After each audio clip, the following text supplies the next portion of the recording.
الحمد لله رب العالمين والعاقبة للمتقين والصلاة والسلام على سيد الأنبياء والمرسلين أما بعد فأعوذ بالله من الشيطان الرجيم بسم الله الرحمن الرحيم برادران ملت اسلامیہ السلام علیکم ورحمۃ اللہ وبرکاتہ۔ آپ دیکھ رہے ہیں ہمارا چینل سرائے حق اور میں ہوں محمد خالد محمود نعیمی حمدانی۔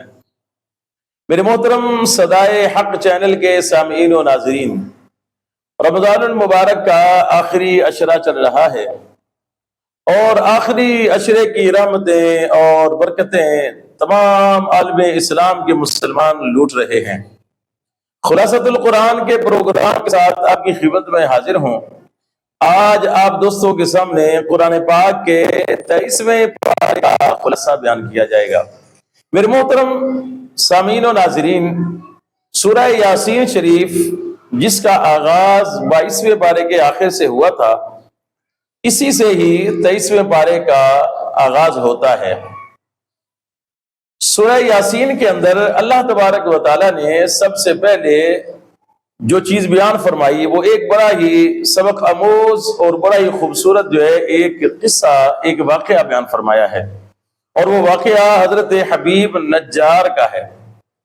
حضرت حبیب نجار جو ہے، آپ کی قوم کے اندر اللہ تبارک و تعالیٰ نے 3 انبیاء کرام کو جو ہے ان لوگوں کے لیے نبی بنا کر بھیجا۔ انہوں نے حق کا پیغام ان لوگوں کو بتایا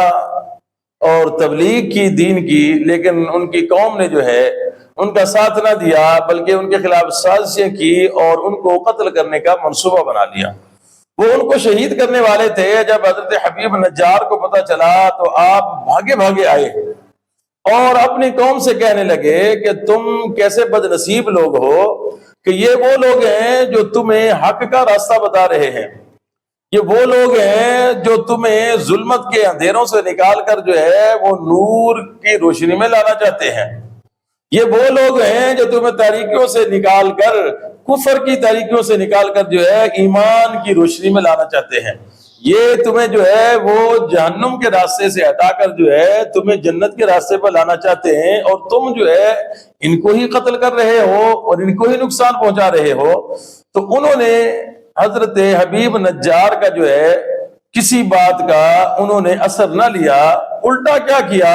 کہ انہوں نے جو ہے حضرت حبیب نجار پر حملہ کر دیا۔ آپ ان کو سمجھاتے رہے کہ تم باز آ جاؤ، یہ تمہارا عمل جو ہے یہ اللہ تبارک و تعالیٰ کو سخت ناپسند ہے، اگر تم ایسا کرو گے تو اللہ تبارک و تعالیٰ کا عذاب تمہارے اوپر نازل ہوگا۔ لیکن انہوں نے حضرت حبیب نجار کی ایک بات بھی نہ سنی اور ان کو جو ہے شہید کر دیا۔ جب حضرت حبیب نجار کی شہادت ہو گئی، اللہ کی بارگاہ میں وہ پیش ہوئے، تو اللہ تبارک و تعالیٰ نے ان کو جو ہے جن انعامات کا وعدہ کیا تھا وہ انعامات اور وہ نعمتیں اور اکرامات اللہ تبارک و تعالیٰ کو انہوں نے دیکھے تو کہنے لگے کہ کاش میری قوم جو ہے وہ جان جاتی کہ اللہ نے جو وعدہ کیا ہوا ہے وہ وعدہ اللہ نے پورا کر دیا ہے، اور میں نے ان ساری نعمتوں کو پا لیا جس کا مجھ سے کہا گیا تھا کہ جو حق کے راستے پہ چلتا ہے ہم اس کو کیسی کیسی نعمتیں عطا فرماتے ہیں۔ یعنی اس واقعے سے ہمیں پتہ یہ چلتا ہے کہ یہ ایسے وہ نیک شخص تھے حبیب نجار کہ جب زندہ تھے اس وقت بھی قوم کا بھلا چاہ رہے تھے، قوم کی بھلائی کا سوچ رہے تھے،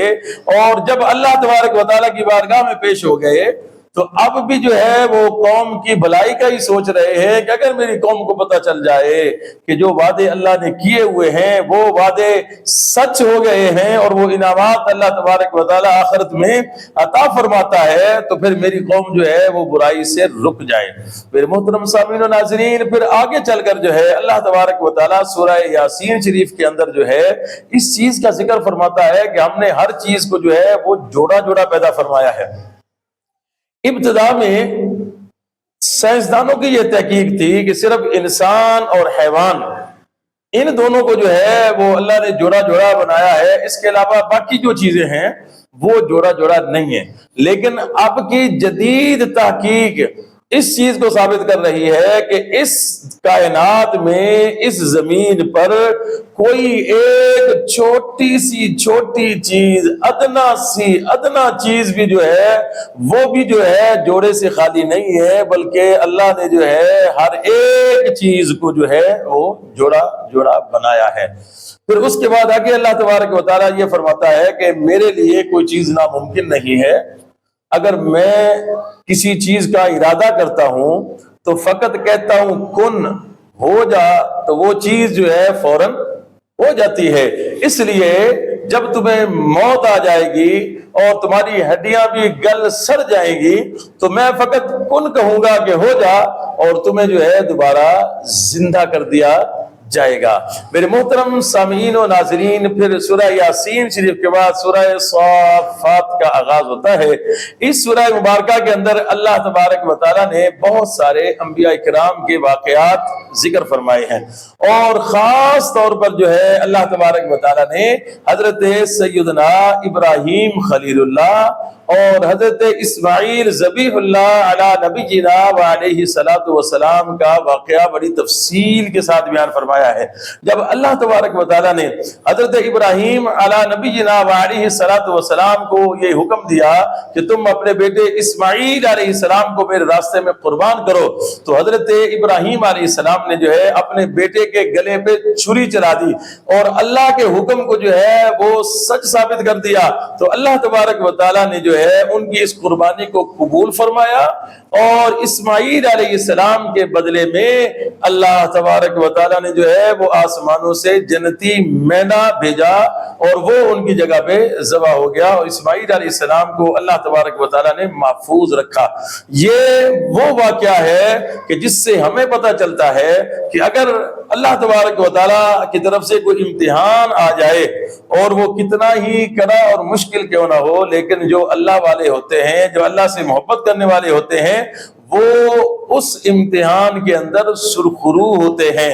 اور پھر دوسری چیز یہ ہے کہ جو اللہ تبارک و تعالیٰ کے راستے میں جو ہے اپنے آپ کو پیش کر دیتا ہے، اپنی جان کو پیش کر دیتا ہے، تو پھر اللہ تبارک و تعالیٰ اس کی حفاظت فرماتا ہے۔ میرے محترم سامعین، آگے پھر سورہ صاد کا آغاز ہوتا ہے۔ سورہ صاد کے اندر بھی اللہ تبارک و تعالیٰ نے انبیاء کرام کے واقعات کا ذکر فرمایا، بہت سارے نبیوں کا ذکر ہوا، اور خصوصاً جو ہے اللہ تبارک و تعالیٰ نے حضرت داؤد علی نبینا وعلیہ الصلوۃ والسلام کا ذکر فرمایا ہے۔ حضرت داؤد علیہ السلام ایسے جلیل القدر نبی ہیں کہ اللہ تبارک و تعالیٰ نے جو ہے ان کو نبوت کے ساتھ ساتھ جو ہے ایک عظیم سلطنت، بادشاہی بھی عطا فرمائی تھی۔ آپ اپنے وقت کے بادشاہ بھی تھے اور اپنے وقت کے نبی بھی تھے۔ آپ ایک دن افطار اور ایک دن روزہ رکھتے تھے، رات کو 2 حصوں میں کیا ہوا تھا، آدھی رات سوتے تھے، آدھی رات اللہ تبارک و تعالیٰ کی عبادت کرتے تھے، اور سارا دن جو ہے اپنی سلطنت کے، اپنی حکومت کے سارے کاموں کو جو ہے وہ انجام دیتے تھے۔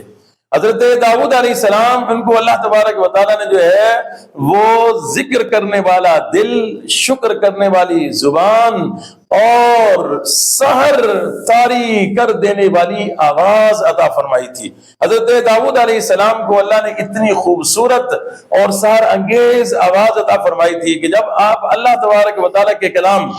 زبور کی تلاوت کرتے تھے تو اڑتے ہوئے پرندے جو ہے وہ بھی رک جاتے تھے، جو مخلوقات ہوتی تھی، جو جہاں ہوتا تھا وہ وہیں پہ رک جاتا تھا جب آپ اللہ تبارک و تعالیٰ کے کلام کی تلاوت فرمایا کرتے تھے۔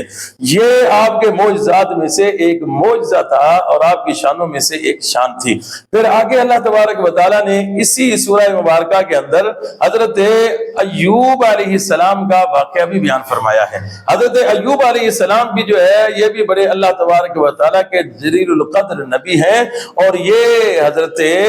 یوسف علیہ السلام اور حضرت یعقوب علیہ السلام کی اولاد میں سے ہیں۔ آپ کو اللہ تبارک و تعالیٰ نے آزمائش میں ڈالا 12 سال، کم و بیش کم زیادہ ہو سکتے ہیں، اتنے سال تک جو ہے حضرت ایوب علیہ السلام جو ہے وہ بیمار رہے، اور بیماری بڑی شدید رہی، لیکن حضرت ایوب علیہ السلام نے اس بیماری کا ایک مرتبہ بھی اللہ تبارک و تعالیٰ سے شکوہ نہیں کیا، اور پھر بدلے میں پھر اللہ تبارک و تعالیٰ نے اس آزمائش میں کامیاب ہونے کی جزا کے طور پر جو ہے ان کو مکمل صحت یابی نصیب فرمائی، اور پھر ان کو مزید بڑی اور اونچی شانیں بھی عطا فرمائی۔ میرے محترم سامعین و ناظرین، پھر آگے جو ہے سورہ زمر شروع ہوتی ہے، اور اس کے اندر بھی اللہ تبارک و تعالیٰ جو ہے قیامت کا اور توحید کا ذکر فرماتا ہے، اور کچھ انبیاء کرام کے واقعات کو بھی بیان کیا گیا ہے۔ سامعین محترم، یہ تھا